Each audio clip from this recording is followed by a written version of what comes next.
Hello everyone. इस video के माध्यम से हम लोग री इशू ऑफ शेयर्स देखेंगे।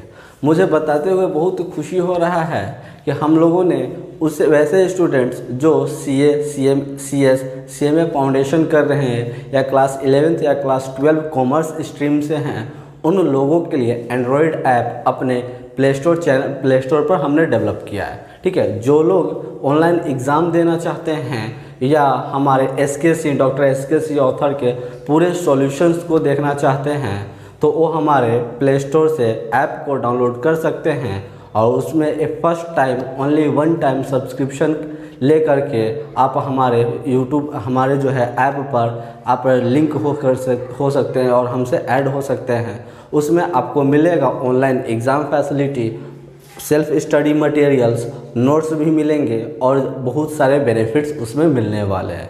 ठीक है, तो चलिए हम लोग स्टार्ट करते हैं री इशू ऑफ शेयर्स को। री इशू ऑफ शेयर्स को स्टार्ट करने से पहले हमारे पास कुछ नोट्स हैं, वो मैंने बना करके रखे हैं। जिन लोगों को ये नोट्स लेना है वो लोग हमारे टेलीग्राम चैनल से ऐड हो जाए। टेलीग्राम चैनल का लिंक जो है हमारे नीचे डिस्क्रिप्शन बॉक्स में दिया गया है। हम इस नोट्स की मदद से आपको री इशू ऑफ शेयर्स को समझाते हैं। देखिएगा, री इशू ऑफ शेयर्स का मतलब क्या होता है। कहता है कि री issue of forfeited shares means selling of forfeited shares. क्या होता क्या है, एक्चुअली में जब हम लोगों ने जब पेमेंट नहीं किया होता है तब वैसी स्थिति में हमारा कंपनी ने हमारे शेयर्स को जब्त कर लेता है। अब वह कंपनी उस शेयर्स को जो जब्त किया गया, फॉरफिट किया था, उस शेयर्स को फिर से इशू करता है, फिर से बेचता है। इसी को हम लोग कहते हैं री इशू। ठीक है ना, हमारा जो इशू किया गया शेयर्स था उसको जब्त कर लेता, फॉरफिट किया था ड्यू टू नॉन पेमेंट, और उसके बाद उसको जो है फिर से इशू करता है, बेचता है, वही हमारा कहलाता है री इशू। ठीक है, देखिए इसमें एक बात और कहता है कि a company is empowered to reissue its forfeited shares if authority by AOA। वैसा कंपनी ही शेयर्स को री इशू कर सकते हैं जिनके पास एम्पावरमेंट होंगे। AOA यानी कि आर्टिकल ऑफ एसोसिएशन में यह बात उल्लेख किया हुआ होगा कि उस कंपनी के पास राइट है शेयर्स को री इशू करने के लिए। वैसे कंपनी ही शेयर्स को री इशू कर सकते हैं। ठीक है, table A provides that forfeited shares may be sold at par, premium and discount. देखिए टेबल A जो है हमारे कंपनी एक्ट 2013 का टेबल A जो है उसमें यह बात बताता है कि जो फॉरफिट शेयर्स हुए हैं वो शेयर्स को हम लोग फिर से पार वैल्यू, प्रीमियम पर और डिस्काउंट पर, ये तीनों में किसी पर हम लोग उसको इशू कर सकते हैं। ठीक है, यानी कि जब हम लोग देखते हैं, सबसे पहले देखेंगे कि जब हम लोग फॉरफिट जो हमारा किया गया था, शेयर्स जो फॉरफिट हुआ था, री इशू उसको किया जा रहा है। ठीक है ना, री इशूड एट पार। जब हमारा जो जब्त किया गया था शेयर्स ना, उस शेयर्स को हम लोग फिर से पार वैल्यू पर जब इशू करेंगे तो हमारे लिए जर्नल एंट्री क्या बनेंगे। ठीक है, तो हमारे पास इसके लिए जर्नल एंट्री बन करके आते हैं बैंक अकाउंट डेबिट। क्या बनेंगे, bank account debit, bank account debit to share capital account. क्या होंगे, टू शेयर कैपिटल अकाउंट। ठीक है, जब हमारा शेयर्स जब्त होंगे और उसको फिर से हम लोग री इशू करेंगे तो ये हमारे पास जर्नल एंट्री बन के आएंगे। नरेशन में हम लोग क्या डालेंगे, नरेशन में बीइंग फॉरफिटेड शेयर्स था ना, तो फॉरफिटेड शेयर्स री इशूड एट पार, हमने उसको री इशू किया है पार वैल्यू पर। ठीक है, ये एंट्री आपको जो है ना लास्ट में करना होता है। जब आपका शेयर्स फॉरफिट होता है उसके बाद एंट्री। अगर आपका शेयर्स जो था वह प्रीमियम पर, फॉरफिटेड शेयर्स को प्रीमियम पर जब हम इशू करते हैं, री इशू करते हैं, यानी कि व्हेन फॉरफिटेड शेयर्स, जब फॉरफिट शेयर्स को हम लोग री इशू करते हैं एट प्रीमियम, जब हम लोग उसको प्रीमियम पर री इशू करते हैं तो इसके लिए हमारे पास जर्नल एंट्री क्या बनेंगे। इसके लिए हमारे पास जर्नल एंट्री बनते हैं bank account debit, bank account debit to share capital account, ठीक है, bank account debit to share capital account to security premium account, security premium account. ये हमारे पास जर्नल एंट्री बन करके आते हैं, ठीक है। और इसका नरेशन हम लोग देख लेते हैं। बीइंग फॉरफिटेड शेयर्स री इशूड एट प्रीमियम, हमने उसको किस तरह से री इशू किया है, प्रीमियम के आधार पर री इशू किया है, ठीक है। और जब हमारा शेयर्स जो था फॉरफिटेड शेयर्स को डिस्काउंट पर इशू करते हैं, यानी कि 3 नंबर हम लोग यहाँ पर लिख देते हैं, व्हेन फॉरफिटेड शेयर्स आर री इशूड एट डिस्काउंट, जब हम लोग फॉरफिटेड शेयर्स को डिस्काउंट पर री इशू करते हैं तो इसके लिए हमारे पास जर्नल एंट्री बन के आते हैं, bank account debit forfeited shares account debit to security to share capital account, ठीक है, टू शेयर्स कैपिटल अकाउंट। ये हमारे पास जर्नल एंट्री बन के आते हैं। नरेशन में भी हम लोग उसी तरह से लिख सकते हैं, being forfeited share issued at discount. क्या लिख देंगे, बीइंग फॉरफिटेड शेयर्स री इशूड एट डिस्काउंट, हमने उसको फिर से डिस्काउंट पर री इशू किया है, ठीक है। आपको ये तीनों जर्नल एंट्री में से मोस्ट ऑफन आपको एंट्री नंबर 3 ज़्यादा यूज होगा, ठीक है। आपका एंट्री नंबर 3 जो है वह ज़्यादा यूज होता है। ये दोनों जो है आपको रेयर केस में मिलेंगे, ठीक है, लेकिन हम जब 12th क्लास के लिए स्पेशली बता रहे हैं कि आपको यही एंट्री सभी जगह मिलने वाले हैं। एंट्री नंबर 3 इस किस तरह से हम लोग एंट्री को लिखते हैं वो हम लोग एक एग्जाम्पल के माध्यम से समझेंगे, ठीक है। अब सुनिएगा, जब आपका कंपनी जो था री इशू करता है ना, तो उसके लिए एक कंपनी अगर प्रॉफिट होता है कंपनी को, तो एक अलग से जो प्रॉफिट होता है ना, उस प्रॉफिट को कैपिटल में ट्रांसफ़र कर देगा। प्रॉफिट को क्या करेगा, कैपिटल में ट्रांसफ़र करेगा। तो उसके लिए जर्नल एंट्री हमारे पास बनते हैं। जब कैपिटल में ट्रांसफ़र करेगा ना, इसके लिए हमारे पास जर्नल एंट्री बनते हैं। बता रहे हो, उससे पहले थोड़ा सा इसको क्लियर कर देते हैं। देखिएगा हमारे पास क्या बनेंगे, यानी कि 4 entry number 4 for transferring the profit into capital reserve. Capital reserve में जब ट्रांसफ़र करेंगे ना, तो इसके लिए जर्नल एंट्री क्या बनेंगे, ठीक है। हम लोग का जर्नल एंट्री बनता है share forfeited account debit to share, आपका हो जाएगा शेयर कैपिटल रिजर्व। ये जर्नल एंट्री बनेंगे, ठीक है।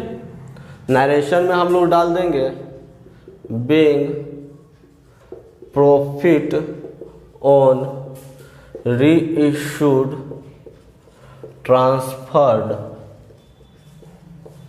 To capital reserve. हमारा जो प्रॉफिट हुआ है ना, उस प्रॉफिट को कैपिटल रिजर्व में ट्रांसफ़र कर देंगे।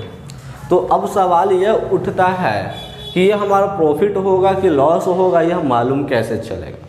तो इसके लिए सुनिएगा, जब आपका शेयर्स जो था फुल्ली री इशू किया गया, तो वैसी स्थिति में आप कंपेयर करिएगा जब्त करने वाला जो जर्नल एंट्री था, ठीक है, जब्त करने वाला जो जर्नल एंट्री बनाया हो फॉरफिट करने वाला, तो उसके लिए उसमें फॉरफिटेड में जो अमाउंट होंगे उस अमाउंट को नोटिस करिएगा। सपोज डैट आपने जब्त करने वाला एंट्री बनाया था, उसमें आपका अमाउंट जो था फॉरफिटेड में 500 था, ठीक है। जब री इशू किए थे तो ये फॉरफिटेड में आपका 200 था। तो ऐसी स्थिति में ऐसी स्थिति में 500 में से 200 माइनस कर देंगे, इट मीन्स 300 जो होंगे वह आपका प्रॉफिट में ट्रांसफ़र होंगे। ठीक है, और जब शेयर्स को जो था आपका जो फॉरफिट शेयर्स किया गया था, जब्त किया गया था, और उस शेयर्स को पूरा हम री इशू नहीं कर रहे हैं, पूरा शेयर्स को नहीं बेच रहे हैं, आधा जब शेयर्स को बेचेंगे ना तो उसके लिए ना हम लोगों को प्रॉफिट निकालने के लिए एक फार्मूला लगाना पड़ेगा। क्या करना पड़ेगा? एक फार्मूला लगाना पड़ेगा। और वह फार्मूला आप लोग को क्या लगाना पड़ेगा वो देख लेते हैं। आपको लगाना है फार्मूला फॉरफिटेड अमाउंट। ठीक है ना, फॉरफिटेड अमाउंट, जितना भी आपका अमाउंट जब्त हुआ था उसको मल्टीप्लाई करेंगे री इशूड शेयर्स में। ठीक है, कितना का री इशू हुआ है, डिवाइडेड बाय फॉरफिटेड शेयर्स। ठीक है, जो आएंगे उसको आप यहाँ पर लिख करके दिखा दीजिएगा।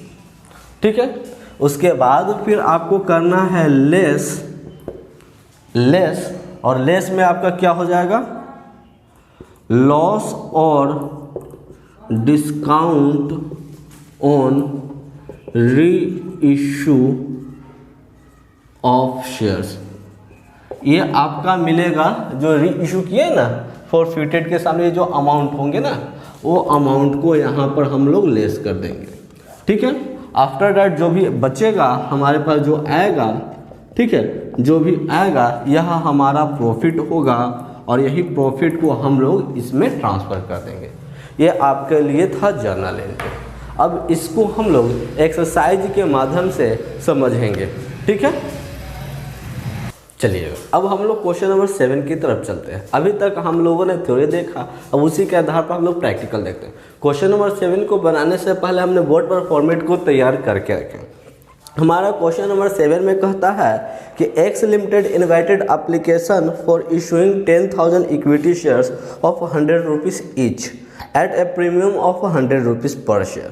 ठीक है, सुनिए सवाल क्या है। एक्स लिमिटेड एक कंपनी है, एक्स लिमिटेड एक कंपनी है, इन्होंने 10,000 इक्विटी शेयर्स को इशू किया है 100 रुपये के हिसाब से। ठीक है, इनका प्रीमियम भी जो है वह भी 100 रुपया है। 100 रुपया जो था आपका शेयर्स का है, और 100 रुपया प्रीमियम भी है। फिर आगे सुनिए कहता है किस तरह से है। एप्लीकेशन और अलॉटमेंट एक साथ है, एप्लीकेशन एंड अलॉटमेंट जो है एक साथ है, और इस पर 100 रुपया है, जिसमें आपका 50 रुपया प्रीमियम शामिल है। इट मीन्स बिना प्रीमियम का यह कितना रुपया हुआ? 50 रुपया हुआ। अब आपका फर्स्ट एंड फाइनल कॉल जो हुआ ना, फर्स्ट एंड फाइनल कॉल, इस पर देखते हैं। कहता है कि बाय द बैलेंस 50 रुपये इसका है ना, 50 रुपया आपका फर्स्ट एंड फाइनल 50 रुपया एप्लीकेशन एंड अलॉटमेंट पर, यानी कि 50 रुपया आपका बच रहा है फर्स्ट एंड फाइनल कॉल पर, है ना। 50 रुपया फर्स्ट एंड फाइनल कॉल पर बच रहा है। प्रीमियम भी 100 रुपया था, यानी कि प्रीमियम भी आपका 50 रुपये यूटिलाइज हुआ है, तो 50 रुपया ये भी है, इसमें भी होगा। इट मीन्स ये भी 100 हो जाएगा, जिसमें आपका 50 रुपया जो है वह प्रीमियम पर होंगे। कोई दिक्कत नहीं है। अब आगे सुनिए कहानी। The issue was fully subscribe, जितने भी शेयर्स इशू किए गए थे ना वो पूरे सब्सक्राइब हो गए हैं। फिर आगे कहता है a shareholder holding 500 shares paid the full share money with application and allotment. एक शेयर होल्डर थे, एक शेयर होल्डर जो 500 शेयर्स रखे हुए थे, ये पूरा पेमेंट जो है अपना फर्स्ट एंड फाइनल कॉल पर ही दे दिए, यानी कि फर्स्ट एंड फाइनल कॉल का पेमेंट एप्लीकेशन एंड अलॉटमेंट पर ही दे दिए हैं। फिर आगे से देखते हैं, आगे कहता है कि अनदर शेयर होल्डर, दूसरा शेयर होल्डर जो 200 शेयर्स रखे हुए थे, ठीक है, अनदर शेयर होल्डर्स जो 200 शेयर्स रखे हुए थे वो फर्स्ट एंड फाइनल कॉल का पेमेंट नहीं किए हैं, ठीक है। फिर शेयर्स वेयर फॉरफिटेड, इनका शेयर्स को जब्त कर लिया गया। फिर कहता है कि द फॉरफिटेड शेयर्स वेयर री इशूड, और जो जब्त हुआ है ना उसको फिर से बेचा गया है 19,000 में, फिर से बेचा गया है 19,000 में एज फुल्ली पेड ऑफ। अब देखते हैं हमारे पास जर्नल एंट्री क्या बनेंगे। सबसे पहला जर्नल एंट्री हमारा क्या बनेगा, bank account debit to equity share application and allotment account. लेकिन इसमें हम लोगों को जो है आपका कॉल इन एडवांस भी तो हुआ है ना। तो यानी कि जर्नल एंट्री आपके पास बनेंगे bank account debit to share, equity shares था या आपका इक्विटी शेयर्स है, तो सभी जगह आगे इक्विटी शब्द लगाएंगे, ज़्यादा बेटर है।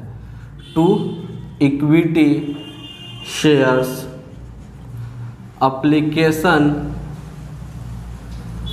एंड अलॉटमेंट, ठीक है, allotment account debit to call in advance account. अब देखिएगा आपका जो है अगर प्रीमियम भी ऐड है तो 10,000 को आप 100 से मल्टीप्लाई करिएगा। इट मीन्स आपके पास 10 लाख होते हैं ना 10 लाख, यानी कि एप्लीकेशन एंड अलॉटमेंट हमारा जो है वह 10 लाख का है। एडवांस में हमको कितना रुपया मिला था, 500 शेयर्स पर मिला था, तो 500 मल्टीप्लाइड बाई आपका जो है कितना से हो जाएगा, 500 शेयर्स रखे हुए थे ना, तो 500 को मल्टीप्लाई हम लोग करेंगे कितने, 100 से करेंगे, है ना। तो 100 से जब मल्टीप्लाई करेंगे, एक शेयर्स का दाम 100 रुपया था, तो 100 से मल्टीप्लाई करेंगे तो 50,000 होते हैं आपके पास, यानी कि 50,000 जो होता है इसमें जाएगा, यानी कि इसमें कितना हो जाएगा जब दोनों को ऐड करेंगे तो 10,50,000, ठीक है। और हम लोग एंट्री क्या लिख देते हैं, नरेशन में हमारा हो जाएगा बीइंग कैश रिसीव्ड, कैश हम लोगों को क्या हो गया है, रिसीव हो गया, ठीक है। अब बारीकी से सवाल को देखिएगा क्योंकि सवाल जो है बहुत ही पेचीदा है। फिर आगे जब बढ़ते हैं तो हम लोग इसका क्या करेंगे, शेयर कैपिटल में ट्रांसफ़र करने वाला एंट्री करेंगे। शेयर कैपिटल में ट्रांसफ़र करने वाला एंट्री करेंगे तो हमारे पास जर्नल एंट्री बनेंगे equity shares application and allotment account debit to आगे इक्विटी शब्द का लगाना है, इक्विटी शेयर कैपिटल अकाउंट, ठीक है, equity share capital account to equity shares premium account से आपका इसमें प्रीमियम में सिक्योरिटी प्रीमियम लगता है, टू सिक्योरिटी प्रीमियम अकाउंट। अब देखिएगा आपका अलॉट एप्लीकेशन कितना रुपया का आया था, 10,50,000 का एप्लीकेशन आया था, कोई दिक्कत नहीं। लेकिन हमको शेयर कैपिटल में कितना ट्रांसफ़र करना पड़ेगा, हमको शेयर कैपिटल में तो 50 ही ट्रांसफ़र करना पड़ेगा ना, तो 50 ट्रांसफ़र करना पड़ेगा तो आपको कितना हो जाएगा, 50 रुपये के हिसाब से 10,000 को 50 से मल्टीप्लाई करेंगे तो हमारे पास 50 1 2 3 4 जीरो हो जाएंगे, है ना, यानी कि 5 लाख रुपया। तो हमारा जो शेयर कैपिटल में वो ट्रांसफ़र होगा वो कितना हो जाएगा, 5 लाख हो जाएगा। प्रीमियम भी तो उतना ही हो जाएगा, प्रीमियम भी हमारा 5 लाख हो जाएगा। और हम लोग जानते हैं कि हमारा डेबिट और क्रेडिट इक्वल होता है। अब हमारा 50,000 रुपया अभी भी एक्सटेंड हो रहा है, तो इट मीन्स हम लोग इसको कहाँ डाल देंगे, इसको हम लोग टू शेयर इक्विटी शेयर्स आगे सभी के आगे इक्विटी शेयर्स लगाना है, तो equity shares first and final call, ठीक है ना, 50,000। इस तरह से हम लोग सेटल इसको करेंगे। नरेशन में हम लोग डालेंगे बीइंग शेयर्स ट्रांसफर्ड, शेयर्स को हम लोगों ने क्या कर दिया है, ट्रांसफ़र कर दिया, ठीक है। अब जब सेकेंड एंट्री थर्ड एंट्री बनाएंगे हम लोग फर्स्ट एंड फाइनल कॉल का, ठीक है। थर्ड एंट्री हम लोग क्या बनाएंगे, फर्स्ट एंड फाइनल कॉल का। तो इसके लिए जर्नल एंट्री क्या हो जाए, equity share first and final call account debit, क्या हो जाएंगे, equity shares first and final call account debit, equity shares first and final call account debit to equity share capital account, equity share capital account. 2 इस पर भी तो premium है ना, तो सिक्योरिटी प्रीमियम अकाउंट। ठीक है, अब देखते हैं हमारा जो शेयर कैपिटल में कितना रुपया जाएगा। शेयर कैपिटल में हमारा जो है वह 10,000 मल्टीप्लाइड बाई 50 जाएगा एक्चुअल प्राइस, यानी कि 5 लाख रुपया जाएगा। अब इसका प्रीमियम जो है वो भी 50 रुपया ही है, तो 10,000 मल्टीप्लाइड बाई 50 यानी कि 5 लाख वो भी जाएगा। जब ये दोनों को ऐड कर दे तो हमारे पास 10 लाख होते हैं। ठीक है, नरेशन में हम लोग क्या डालेंगे, बीइंग शेयर्स ट्रांसफर्ड। ठीक है ना, हम लोगों ने शेयर्स को क्या कर दिया है, ट्रांसफ़र कर दिया। अब एंट्री आता है हमारा बैंक वाला। ठीक है, बारीकी से देखते जाइएगा, बैंक वाला एंट्री आता है। तो बैंक वाला एंट्री आता है तो उसमें हम लोगों को कॉल इन एडवांस भी करना पड़ेगा। कॉल इन एडवांस भी हमारा हो जाएगा ना, यानी कि डेबिट उसको करेंगे bank account debit, call in advance account debit. फिर हमारा सिक्योरिटी प्रीमियम था, तो security premium account debit to equity shares first and final call. First and final call में हमारा कितना रुपया जाना चाहिए था, 10 लाख रुपया जाना चाहिए था, लेकिन 10 लाख रुपया जाना था, लेकिन एक शेयर होल्डर थे जो 200 शेयर्स का दाम नहीं दिए थे, तो 200 मल्टीप्लाइड बाई 50 करते हैं, यानी कि 10,000 नहीं दिए थे। यानी कि उन्होंने कितना रुपया दिया होगा अभी, यानी कि हमारे बैंक में कितने शेयर कैपिटल में कितने गए होंगे, तो 10 लाख में से आपका जो है 10 लाख में से 10,000 तो नहीं जाएगा, यानी कि 9,90,000 रुपया। कितना जाएंगे, 9,90,000 रुपया, 90,000। चलिए ठीक है, हमारा एडवांस कितने रुपया था, एडवांस हमने 50,000 दिया था, ये हमारा एडवांस हो जाएगा। अब प्रीमियम देखते हैं, सिक्योरिटी प्रीमियम कितना हो जाएगा, तो 200 मल्टीप्लाइड बाई 50, यानी कि कितना होता है, 10,000 रुपया। प्रीमियम हमारा जो है वह 10,000 होता है। यानी कि अब अगर देखा जाए तो इधर हमारे 9,90,000, इधर से 60,000, यानी कि कितना से कम हो रहा है, तो 9,30,000। ठीक है ना, 9,30,000 से। अब चलिए इसको हम लोग क्या लिखेंगे, बीइंग कैश रिसीव्ड। कैश हम लोगों को क्या हो गया है, वह रिसीव हो गया। अब जब इन्होंने पेमेंट नहीं किया है तो इनका शेयर्स को जब्त कर लिया जाएगा, है ना। तो शेयर्स को जब्त करने के लिए हम लोग जर्नल एंट्री क्या लिखते हैं, equity shares capital account debit, equity shares capital account debit to share forfeited account. जब्त करने वाला जर्नल एंट्री है फॉरफिटेड अकाउंट। तो किसका पेमेंट इन्होंने नहीं किया है, to equity first and final call का पेमेंट नहीं किया था। अब देखिए कितना नहीं दिया है, 10,000 रुपया नहीं दिया है।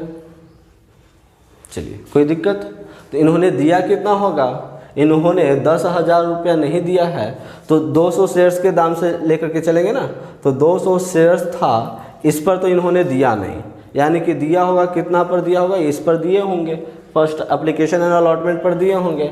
इट मीन्स इन्होंने 10,000 रुपया जो है दिया होगा, ये इनका शेयर्स को क्या हो जाएगा, 10,000 जो दिए थे ये जब्त हो जाएगा, यानी कि कैपिटल में कितना रुपया ट्रांसफ़र हो जाएगा, 20,000 रुपया ट्रांसफ़र हो जाएंगे। ठीक है, और नरेशन में हम लोग लिख देंगे क्या, बीइंग शेयर्स फॉरफिट हो गया। ठीक है ना, due to non payment of first and final call account. अब सुनिए, अब इनका शेयर्स तो जो जब्त हो गया है, कंपनी ने क्या किया, वही शेयर्स को जितना जब्त हुआ था ना, वही शेयर्स को कंपनी ने 19,000 रुपया में इशू किया है, बेच रहा है फिर से। तो देखिएगा ये 19,000 रुपया में बेच रहा है, ठीक है ना। और इसके पहले शेयर कैपिटल में हमारा अमाउंट कितना है, 20,000 रुपया, बेच कितना पे रहे हैं, 19,000, यानी कि डिस्काउंट पर बेच रहे हैं। ठीक है ना। तो डिस्काउंट वाला जो जर्नल एंट्री होता है जब री इशू करता है डिस्काउंट पर, तो अभी हम लोगों ने देखा था, तो री इशू जब डिस्काउंट पर होता है तो उसके लिए हम लोगों ने जर्नल एंट्री देखा था, और वो क्या था, बैंक अकाउंट डेबिट। ठीक है, बैंक अकाउंट डेबिट, तो ये हो गया हमारा bank account debit. Forfeited shares था, ठीक है, forfeited shares account debit to share capital account, ये तो हमारे पास जर्नल एंट्री बन के आएंगे। ठीक है, कितना रुपया इन्होंने दिया था, इन्होंने 19,000 रुपया में बेच रहा है, तो 19,000 रुपया बैंक के माध्यम से जाएंगे। ठीक है, 19,000 रुपया जो है वह बैंक के माध्यम से जाएंगे। अब देखिएगा शेयर्स का दाम, एक्चुअली में शेयर्स का दाम कितना था, ठीक है ना। तो उन्होंने देखिएगा आपका 19,000 में शेयर्स को बेच रहे हैं, यानी कि डिस्काउंट पर बेच रहे हैं। कितना रुपया डिस्काउंट होता है, तो आपको जो है 1 रुपया का डिस्काउंट होता है। कितने रुपये का डिस्काउंट हुआ, 1 रुपये का डिस्काउंट हुआ, ठीक है ना। तो 1 से जब मल्टीप्लाई करेंगे, 10,000 शेयर्स था ना, तो 10,000 को 1 से मल्टीप्लाई करेंगे तो कितना होता है, आपका 10,000 ही होता है, ठीक है ना। यानी कि आपका शेयर्स कैपिटल में जो था, सॉरी इस आपका जो था 1,000, सॉरी 1,000, 200 मल्टीप्लाइड बाई आपका 200 मल्टीप्लाइड बाई आपका कितना हो जाएगा, 5 हो जाएगा ना, तो आपका 1,000 हो जाएंगे। ठीक है, तो अब जो है आपका शेयर कैपिटल में कितने रुपए चले जाएंगे, शेयर कैपिटल में तो आपका 20,000 रुपये ही चले जाएंगे। कोई दिक्कत, ये हो जाएगा हमारा journal entry. Being forfeited shares को हम लोग क्या कर दिए, फॉरफिटेड शेयर्स री इशूड, फॉरफिटेड शेयर्स को हम लोगों ने री इशू किया है। ठीक है, अब हम लोगों को यह ध्यान में देना है कि इसका फॉरफिटेड में कितना है, 10,000 है, और इसका फॉरफिटेड में हमारा 1,000 है। इट मीन्स हमारे पास प्रॉफिट हुआ है, और उस प्रॉफिट को हम लोग बांटेंगे, डालेंगे कहाँ पर, फॉरफिटेड शेयर्स अकाउंट डेबिट में टू कैपिटल रिजर्व। ठीक है ना, कैपिटल रिजर्व में कितना होता है आपका, 10,000 था ना, में से 1,000 ये घट जाएगा, यानी कि कितना, 9,000 रुपये, ये हो जाएंगे 9,000 रुपये।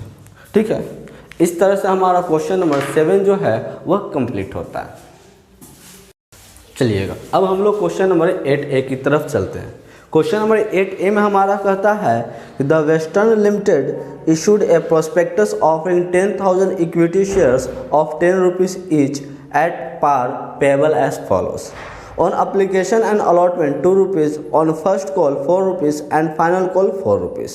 Samir, the shareholder of 500 equity shares, did not pay the amount due on both the calls. These 500 shares were forfeited by the board of directors, and of these 3,300 shares were subsequently reissued at 9 rupees per share. Pass journal entry देखिएगा, आप सवाल समझते हैं। कहता है एक company है, ठीक है, उस कंपनी का नाम है वेस्टर्न लिमिटेड। इस कंपनी जो है, यह कंपनी ने 10,000 इक्विटी शेयर्स को इशू कर रहा है, और एक शेयर्स का दाम 10 रुपया है। ठीक है, यह कंपनी 10,000 इक्विटी शेयर्स को इशू करता है, एक शेयर्स का दाम 10 रुपया है। ठीक है, और किस तरह से है, एप्लीकेशन एंड अलॉटमेंट एक साथ है। एप्लीकेशन एंड अलॉटमेंट जो है दोनों एक साथ है, और इस पर आपका 2 रुपया है। ठीक है, इसके बाद आपका फर्स्ट कॉल जो है वह 4 रुपया है, फर्स्ट कॉल पर 4 रुपया, और फाइनल कॉल पर भी जो है वह 4 रुपया, इस तरह से है। फिर देखिए आगे बढ़ते हैं, तो कहता है कि एक शेयर होल्डर थे जो 500 शेयर्स रखे हुए थे।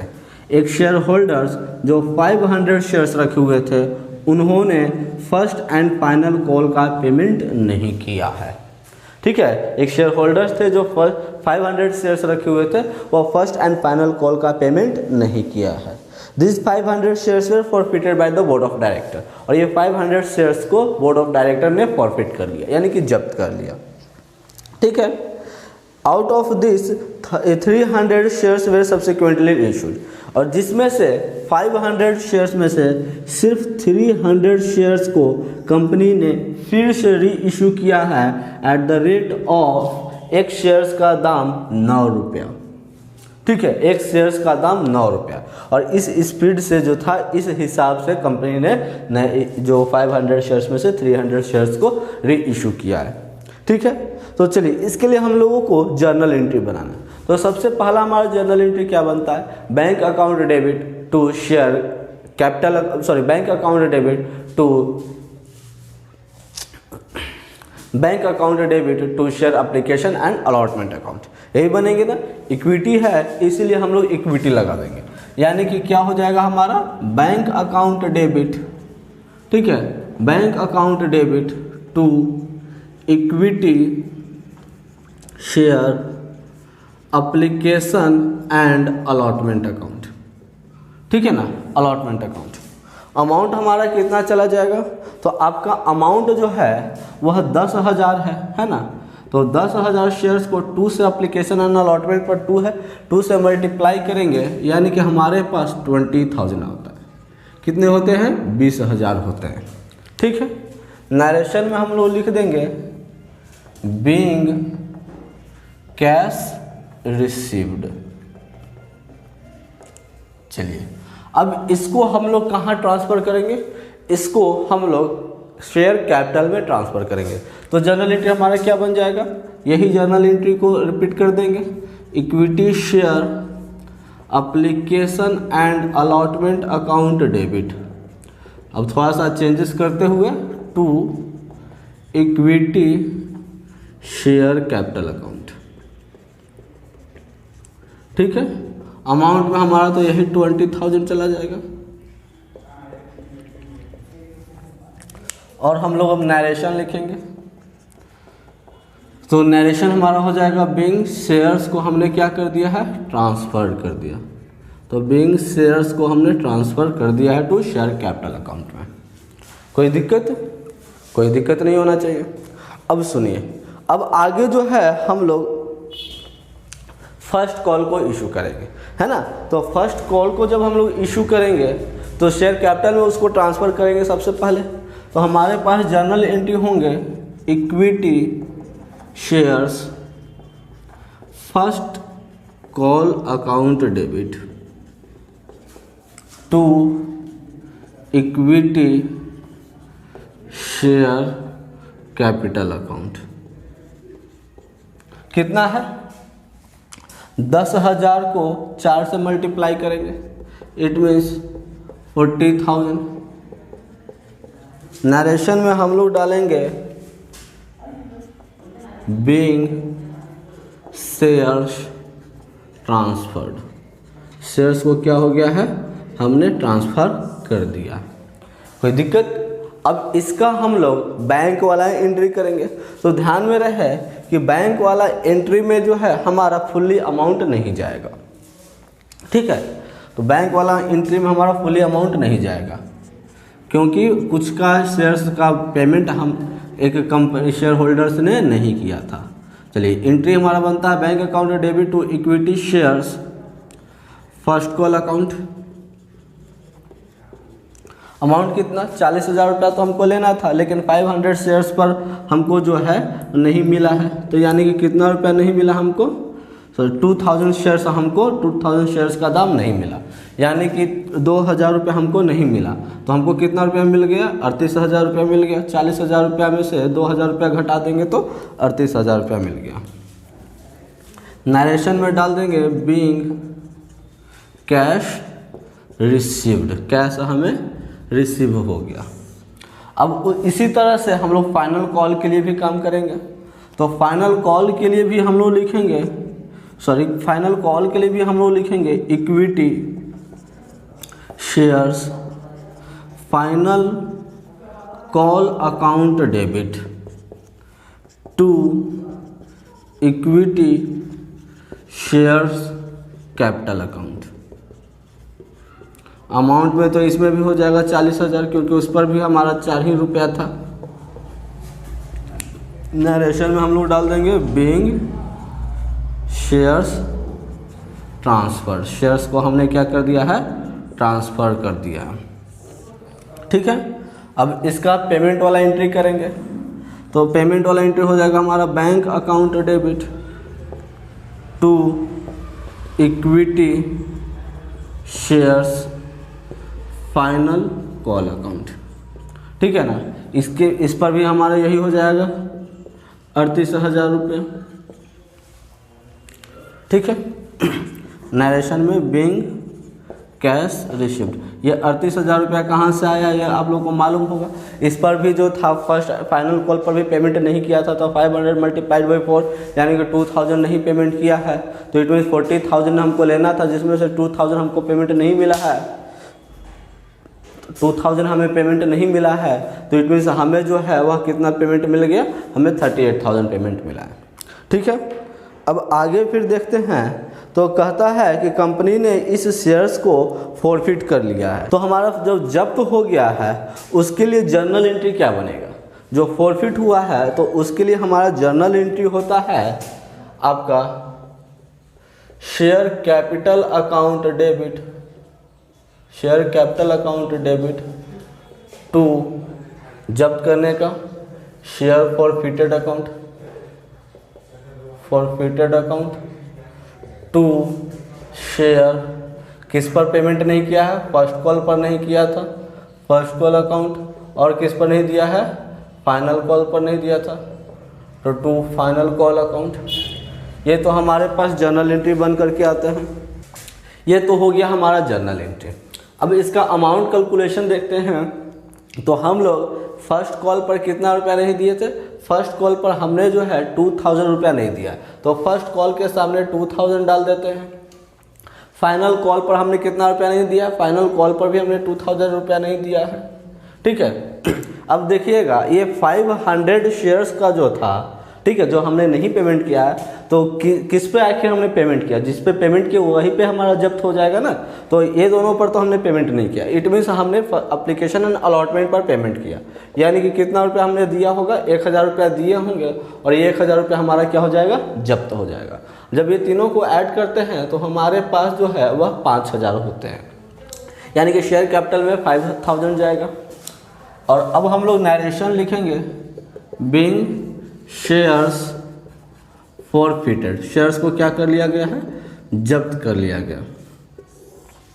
ठीक है, इसके बाद फिर हम लोग देखते हैं, फॉरफिट होने के बाद फिर हम लोग आगे देखेंगे कि कंपनी जो है वह री इशू भी करता है। कंपनी जो है री इशू करता है एक शेयर्स को, पूरा शेयर्स को 500 शेयर्स को नहीं इशू कर रहा है, फिर से 300 शेयर्स को इशू कर रहा है। एक शेयर्स का दाम 9 रुपया है, 9 रुपया है, तो 300 शेयर्स का दाम कितना हो जाएगा, 27,000 रुपया हो जाएगा, सॉरी 2700 हो जाएगा, है ना, 2700 रुपया हो जाएगा। तो अब देखिएगा 2700 रुपया, अब यहाँ से कंपेयर करना है कि 2700 रुपया जो है शेयर कैपिटल से ज़्यादा है कि डिक्रीज है। अगर डिक्रीज होगा तो इट मीन्स हमारा डिस्काउंट है। ठीक है, डिक्रीज है तो इट मीन्स हमारे पास क्या है, डिस्काउंट है। तो यानी कि यहाँ हमारे शेयर कैपिटल में 5000 है और यहाँ पर हमारे पास 2700 ही हो रहे हैं, इट मीन्स हमारे पास डिक्रीज कर रहा है।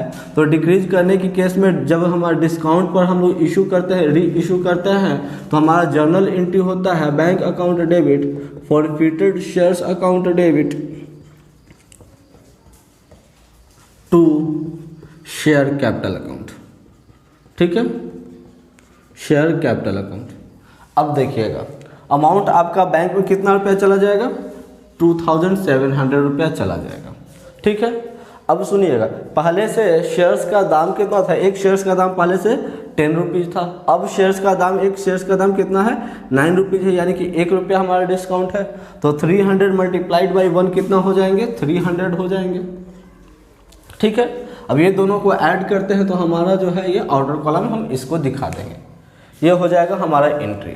अब हम लोग नरेशन लिख देंगे, बीइंग शेयर्स री इशूड, शेयर्स को हमने क्या किया है, री इशू किया। अब इसका प्रॉफिट कैलकुलेशन देखेंगे और उसके बाद फिर हम लोग क्या करेंगे, इसको फॉरफिटेड कैपिटल रिजर्व में डाल देंगे। शेयर्स जो फॉरफिट किया गया उसको कैपिटल रिजर्व में। तो पहले जर्नल एंट्री लिख लेते हैं, shares forfeited account debit to capital reserve account. ठीक है, और ये कैपिटल रिजर्व में हमारा कितना रुपया जाएगा वो देखेंगे। नरेशन पहले लिख लेते हैं, बीइंग प्रॉफिट ट्रांसफर्ड। ठीक है, जब हमारा शेयर्स फुल्ली री इशू होता तो हम ये आपका फॉरफिटेड में से ये फॉरफिटेड को माइनस कर देते पिछला क्वेश्चन की तरह, लेकिन इसमें हमारा पूरा शेयर्स को जो था री इशू नहीं करा, आधा शेयर्स को री इशू करा है। तो इन दैट केस हम लोग ने एक फॉर्मूला देखा था, क्या था, फॉरफिटेड अमाउंट। तो हमारा फॉरफिटेड अमाउंट कितना है, 1000 है। तो 1000 को मल्टीप्लाई करते हैं हम लोग री इशूड शेयर से। तो हमने कंपनी का कितना शेयर्स को री इशू किया था, तो 300 शेयर्स का री इशू किया था, डिवाइडेड बाय फॉरफिटेड शेयर्स। तो हमारा फॉरफिटेड शेयर्स कितने था, 500 फॉरफिटेड शेयर्स था। यानी कि इसको जब हम लोग देखते हैं, सॉल्व आउट करते हैं, ठीक है, तो हमारे पास 600 होते हैं। ठीक है, उसके बाद सेकेंड में हम लोग देखे थे लेस करते हैं, लेस कौन सा करते हैं, डिस्काउंट वाला। ठीक है ना, तो डिस्काउंटेड वाला जो हम लेस करते हैं तो हमारा फॉरफिटेड के सामने 300 है। इट मीन्स 300 जो है हमारे पास आते हैं और ये 300 जो है हम इसमें दिखाते हैं। ठीक है, और इस तरह से हमारा जो है क्वेश्चन नंबर 8A जो है वह क्लियर होता है। चलिए अब हम लोग क्वेश्चन नंबर 8B की तरफ चलते हैं। 8B को बनाने से पहले हमने अपने बोर्ड पर फॉर्मेट को तैयार कर रखा है। हम लोग लेज़र फोलियो और डेट का कॉलम इसमें यूज नहीं कर पाते हैं, इसलिए वह हमने कॉलम नहीं बनाया ताकि हमारे पास स्पेस काफ़ी ज़्यादा रहे और बनाने में जर्नल एंट्री कोई प्रॉब्लम्स ना हो। तो चलिए देखते हैं क्वेश्चन नंबर 8B में हमारा क्या कहता है। कहता है कि Sky Blue Limited issued 10,000 equity shares of 20 rupees each payable as follows. ठीक है, एक कंपनी है जिसका नाम है स्काई ब्लू लिमिटेड। क्या नाम है उस कंपनी का, स्काई ब्लू लिमिटेड। ठीक है, इस कंपनी ने 10,000 इक्विटी शेयर्स को इशू किया है। इस कंपनी ने 10,000 इक्विटी शेयर्स को इशू किया है, जिस पर एक शेयर्स का दाम जो है 20 रुपया है। एक शेयर्स का दाम कितना रुपया है, एक शेयर्स का दाम जो है वह 20 रुपया है। ठीक है, इन्होंने एप्लीकेशन एंड अलॉटमेंट पर 10 रुपया रखा है। इन्होंने एप्लीकेशन एंड अलॉटमेंट पर 10 रुपया रखा है। चलिए, फर्स्ट कॉल पर 5 रुपया रखा है। फर्स्ट कॉल पर इन्होंने 5 रुपया रखा है और फाइनल कॉल जो हुआ, फाइनल कॉल पर यानी कि जो बच गया वही 5 रुपया। ठीक है, फाइनल कॉल पर इस तरह रखें। फिर आगे कहता है कि all the shares were subscribed and duly allotted. सभी शेयर्स यानी कि 10,000 शेयर्स को सब्सक्राइब कर लिया गया था, अलॉट भी हो गया। ठीक है, one share holding 400 shares did not पे द सेकेंड कॉल। ठीक है, एक शेयर होल्डर थे जो 400 शेयर्स रखे हुए थे, इन्होंने सेकेंड यानी कि फाइनल कॉल का पेमेंट नहीं किया।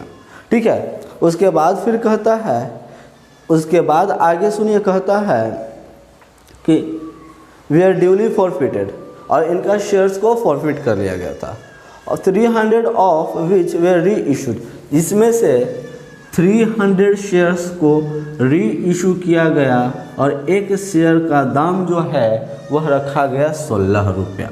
एक शेयर्स का दाम रखा गया 16 रुपये।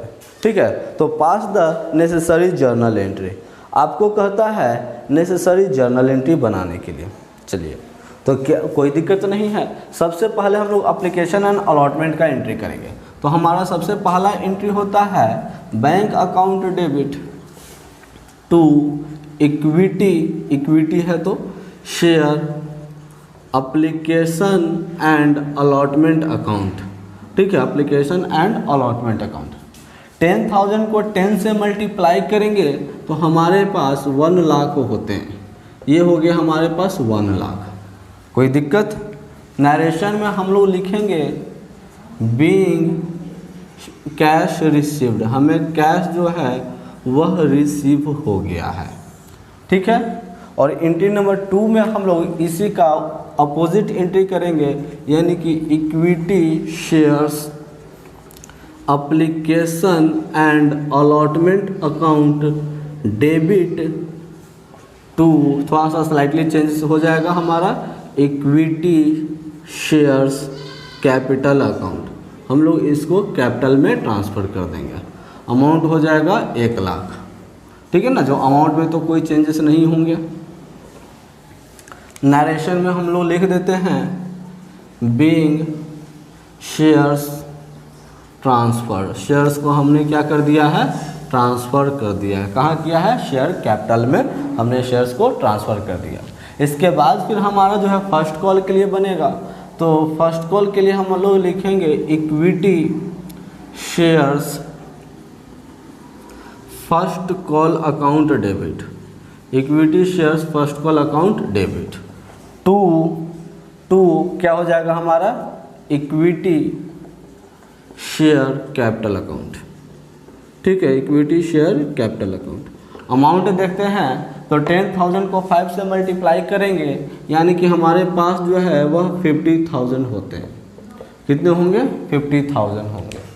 नरेशन में हम लोग लिखेंगे बीइंग शेयर्स ट्रांसफर्ड। शेयर्स को हमने क्या कर दिया है, ट्रांसफ़र कर दिया, ठीक है। इसके बाद फिर हम लोग इसका पेमेंट वाला एंट्री करेंगे, यानी कि बैंक अकाउंट डेबिट हो जाएगा हमारा, ठीक है। Bank account debit to equity shares first call account. कितना, 50,000। नरेशन में हम लोग क्या लिखेंगे, नरेशन में बीइंग कैश रिसीव्ड। हम लोगों को कैश क्या हो गया है, रिसीव हो गया। अब कंपनी क्या करेगा, आपका फाइनल कॉल को शेयर कैपिटल में ट्रांसफ़र करेगा। तो उसके लिए जर्नल एंट्री हमारे पास बनेंगे equity share final call account debit to equity share capital account, ठीक है। अमाउंट में तो हमारा फिर से 50,000 ही जाएगा, क्योंकि शेयर कैपिटल में ट्रांसफ़र करते समय हम कंपनी थोड़ी जान रहा था कि एक शेयर होल्डिंग है जो हमारा पेमेंट नहीं करेगा, इसलिए बीइंग शेयर्स ट्रांसफर्ड, ठीक है ना, बीइंग शेयर्स ट्रांसफर्ड, यही वाला जर्नल एंट्री बनेगा। अब जब इसका पेमेंट वाला एंट्री होगा, यानी कि पेमेंट वाला एंट्री हमारा होता है क्या, bank account debit to equity shares final call account, final call account. लेकिन अब देखना है कि 50,000 था, लेकिन अब 50,000 रिसीव नहीं होगा, क्योंकि 400 शेयर्स को तो फॉरफिट कर लिया गया था, नहीं पेमेंट किया था, जिसकी वजह से। तो 400 मल्टीप्लाइड बाई 5, यानी कि हमारे पास जो है वह 2,000 शेयर तो है, नहीं दे पाए। इट मीन्स हम कितना का हमारे पास अब बैंक में पेमेंट होगा कंपनी का, 48,000 होगा, ठीक है। नरेशन में हम लोग डाल देंगे बीइंग कैश रिसीव्ड। कैश जो है वह रिसीव हो गया।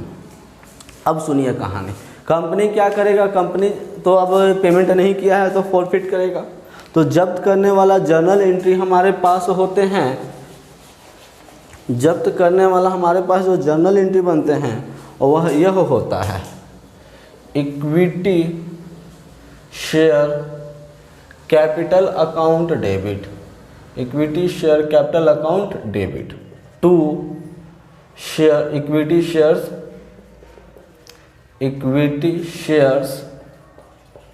फॉरफिटेड अकाउंट, ठीक है, फॉरफिटेड अकाउंट। और किसका पेमेंट हमने नहीं किया था, तो हमने जो है वह फाइनल कॉल का पेमेंट जो है नहीं किया है, तो टू फाइनल कॉल अकाउंट, ठीक है ना, टू फाइनल कॉल अकाउंट।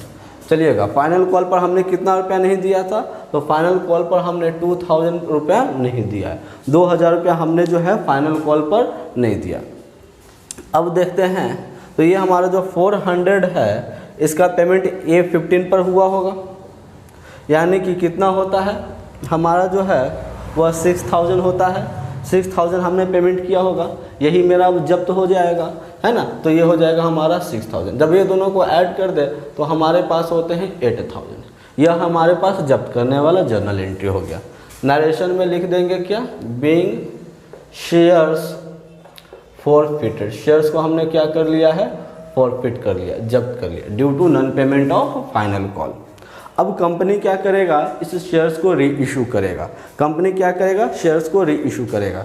एक शेयर्स कंपनी कितने शेयर्स को इशू कर रहा है, फिर से 400 शेयर्स था, लेकिन कंपनी इशू करता है 300 शेयर्स का।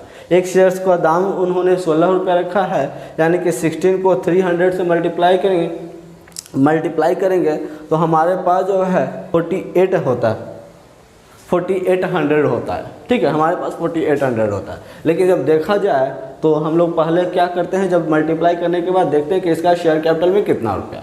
तो इसका शेयर कैपिटल में 8000 था, अब हमारे पास 4800 ही हो रहे हैं, यानी कि 4800 ही हो रहे हैं। इट मीन्स जो है हमारे पास लेस है, यानी कि हम लोग बैंक वाला एंट्री करेंगे, डिस्काउंट वाला एंट्री करेंगे। तो हमारे पास एंट्री क्या हो जाएगा, bank account debit, shares forfeit किए हैं उसको share forfeited account debit to share capital account. ठीक है ना, शेयर कैपिटल अकाउंट। अब देखते हैं बैंक में हमारा कितना रुपया चला जाएगा। बैंक में तो हमारा 4800 ही चला जाएगा। किस तरह से चला जाएगा, 300 मल्टीप्लाइड बाई 16। अब देखते हैं शेयर कैपिटल में देखेंगे तो आपका शेयर्स जो था 300 शेयर्स को री इशू किया गया है। ओरिजिनल वैल्यू कितना था, 20 रुपया। इट मीन्स हमारा जो है शेयर कैपिटल में कितना ट्रांसफ़र हो जाएगा, 6000 जो है हमारे शेयर कैपिटल में आपका ट्रांसफ़र हो जाएगा। यानी कि अब हमारे पास जो है वो फॉरफिट कितना होता है, तो जब हम 4800 को 6000 को 4800 से माइनस करते हैं तो 1200 होते हैं, और यही शेयर्स हमारा जो है फॉरफिटेड में चला जाएगा। नरेशन में हम लोग क्या लिखेंगे, बीइंग शेयर्स री इशू, हमने शेयर्स को क्या किया है, री इशू किया है। ठीक है, और इतना करने के बाद फिर हम लोग क्या करेंगे, इतना जब हो जाता है तो कंपनी क्या करता है, कैपिटल रिजर्व में फॉरफिटेड को ट्रांसफ़र करता है। तो उसके लिए हमारे पास जनरल एंट्री क्या होता है, शेयर्स फॉरफिटेड अकाउंट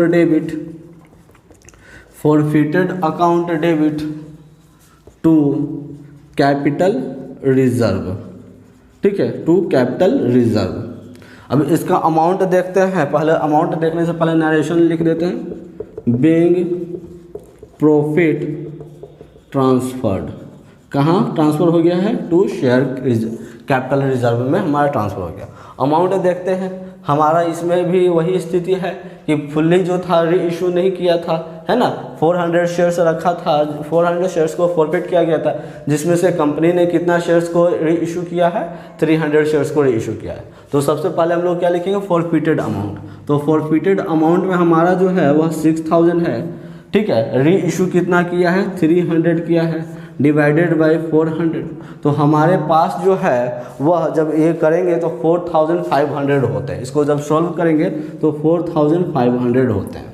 ठीक है, इसमें से हम लोग लेस करते हैं डिस्काउंट वाला, तो हमारा डिस्काउंट कितना है, यानी फॉरफिटेड में 1200 है। तो इट मीन्स जो है हमारे पास जो है वह 1300 होते हैं। सॉरी, इट मीन्स जो है हमारे पास जो है 3300 होते हैं। तो हम लोग 3300 को शेयर कैपिटल में ट्रांसफ़र कर देंगे। ठीक है, और इस तरह से हमारा जो है क्वेश्चन नंबर 8B भी क्लियर होता है। तब तक के लिए रुकते हैं, मिलते हैं अगली वीडियो।